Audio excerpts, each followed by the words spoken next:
Hi friends. So ரீசெண்டாக Amazon ஃபெஸ்டிவலில் வந்து office வீட்டில் ஒர்க் பண்ணுற மாதிரி சேர் வாங்கியிருந்தேன். ஸோ இது வந்து க்ரீன் சோல் கம்பெனி ஆக்சுவலாக. க்ரீன் சோல் இது மாடல் வந்து பார்த்தீங்கன்னா க்ரீன் சோல் சூப்பர் ஜுப்பிட்டர் ஆக்சுவலாக. க்ரீன் சோல் ஜுப்பிட்டரில் சூப்பர் மாடல். ஸோ அந்த ஜுப்பிட்டர்லேயே வந்து 3 இருக்கும் ஆக்சுவலாக, 3 டைப்ஸ் இருக்கும். அதில் இது சூப் சூப்பர் மாடல் ஆக்சுவலாக. ஸோ இது வந்து ஓப்பன் பண்ணும்போது பார்த்தீங்கன்னா கிட்டத்தட்ட ஒரு 7 பார்ட்ஸ் இருந்தது ஆக்சுவலாக உள்ள. ஸோ இது வந்து ஒன்று ஒன்றா எடுத்து வச்சேன் ஃபஸ்ட் ஆக்சுவலாக. ஒன்று ஒன்றா வச்சுட்டு அதுக்கப்புறம் தான் அசம்பிள் பண்ணேன். ஸோ அதில் வந்து கேட்டலாகுமே கொடுத்துருந்தாங்க ஆக்சுவலாக, எப்படி அசம்பிள் பண்ணணும் அப்படின்ட்டு. இது வந்து ஈஸி தான் ஆக்சுவலாக, ஒரு 20 மினிட்ஸ்க்குள்ளே பண்ணிடலாம் ஆக்சுவலாக, தனியாகவே பண்ணிடலாம்.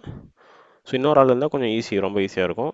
தனியாக பண்ணும்போது கொஞ்சம் வெயிட்டாக இருந்துச்சு ஆக்சுவலாக. சேர் வந்து ஃபிட் பண்ணும்போது நல்லா வெயிட்டு. ஸோ அந்த ஸ்டீல் பேஸ் பார்த்தீங்கன்னா அது நான் ஃபுல்லாக மெட்டல் ஆக்சுவலாக. ஸோ இப்போ நான் நெக்ஸ்ட் வீடியோவில் வந்து எப்படி ஃபிட் பண்ணிவிட்டு உங்களுக்கு வீடியோ போடுறேன் next video. Thanks friends, thanks for வாட்சிங் த வீடியோ. பாய்.